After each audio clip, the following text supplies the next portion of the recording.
The little boy who wouldn't stop asking why?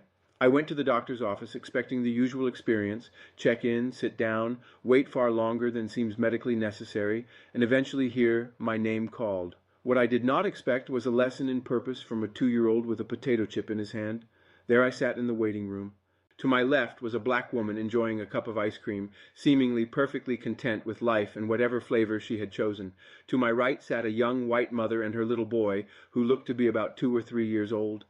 They were sitting together on a sofa waiting for the mysterious door in front of us to open. The little boy was eating potato chips. His mother, apparently wanting to prepare him for what was coming next, began explaining what would happen when the door opened. She told him where they would go. She explained what the doctor might do. She reassured him that everything would be all right. The little boy listened carefully, took another bite of his potato chip, looked up at his mother, and asked, "Why?"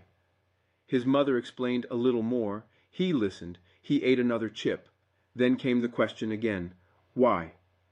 The woman sitting to my left noticed the pattern. She looked over and said, "He asks why a lot, doesn't he?" The mother smiled, with the exhausted expression known universally by parents of toddlers. "All the time," she said. I couldn't resist. I said, "Why is a good question?" The mother laughed. "Yes," she said, "but it gets tiring." And that was when the waiting room became a classroom.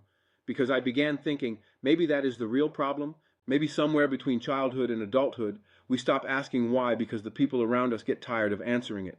Children seem to arrive in the world naturally curious. Why is the sky blue? Why do I have to go to bed? Why can't I have another cookie? Why does the dog have a tail? Why? Why?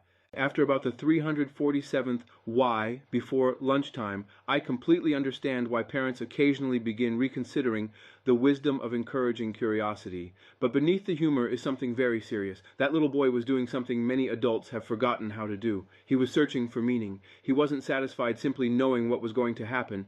He wanted to know why it was happening.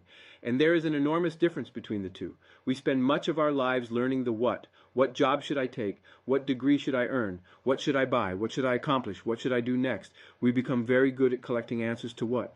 But sometimes we spend decades doing things without ever asking the question that gives all the other answers context. Why? Why am I doing this? Why does this matter? Why was this created? Why does this problem exist? Why am I here? The question why forces us beneath the surface. It challenges assumptions. It searches for intention. It looks for cause. It looks for meaning. And ultimately, it leads us toward purpose.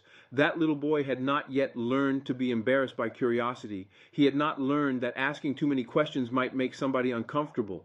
He had not learned to accept that's just the way things are. He simply wanted to understand. And perhaps we could learn something from him. The problem may not be that children ask why too much. The problem may be that adults eventually stop asking it enough. Somewhere along the journey, curiosity becomes inconvenience. Questions become annoying.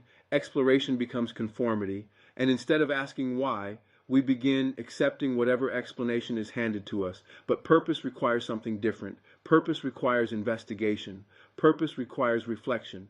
Purpose requires the courage to ask questions other people may have stopped asking long ago. And perhaps the most important of those questions is still the simplest. Why?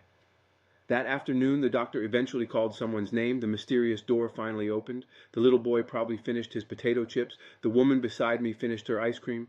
And life in the waiting room continued. But I walked away thinking about that child. Because without realizing it, he had reminded an entire room of adults about something profound. Before you become consumed with what you're doing, make sure you understand why you're doing it. And if someone gets tired of you asking why, well, maybe ask them why.